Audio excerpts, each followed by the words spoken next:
L'éboueur avait jeté un sac poubelle par hasard. Un corps en est tombé. À leur arrivée sur les lieux, les policiers ont retrouvé tous les sacs rouges. Ils ont ensuite reconstitué l'apparence du défunt. Il s'est avéré que c'était un homme haineux. Il trouvait chaque soir une femme ivre à l'hôtel et la ramenait chez lui. Mais un événement inattendu s'est produit ce jour-là. Jacques a aidé l'homme à envoyer Lisa à l'hôtel.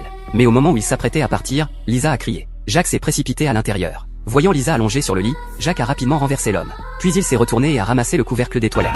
Pour s'occuper du corps, Jacques a d'abord placé Lisa dans une autre chambre, puis s'est rendu aux toilettes de l'hôtel. Le vestiaire. Il prit des serviettes propres et beaucoup de déterge. Puis il se rendit dans une autre chambre de l'hôtel. Il prépara un médicament spécial pour les taches de sang. Puis il mit un casque et écouta de la musique. Il commença à nettoyer soigneusement les débris et le corps. Puis il enveloppa le corps dans une bâche en plastique. Puis il nettoya soigneusement l'évier. Il rangea les objets. Puis il remplaça l'abattant des toilettes. Puis il envoya le corps à la cuisine de l'hôtel. Il choisit un couteau de 45 kg. Puis il découpa le corps comme on découpe une pizza. Puis il le mit dans un sac en plastique rouge de la cuisine. Puis il essuya soigneusement toutes les taches de sang. Puis il sortit rapidement. Le camion poubelle arriva à l'heure. Les éboueurs emportèrent immédiatement le sac poubelle.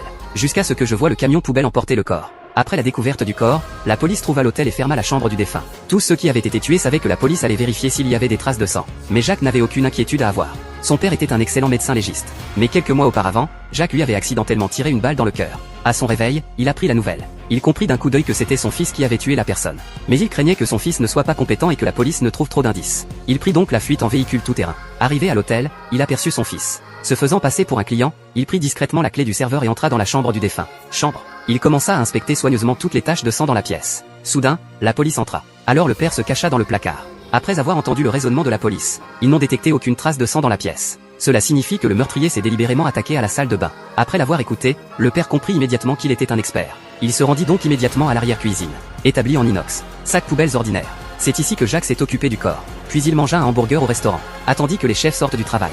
Puis il se rendit rapidement à la cuisine. C'est l'endroit idéal, parce que la cuisine est nettoyée tous les soirs. Mais le père trouva quand même des traces laissées par Jacques. Blood, not animal blood.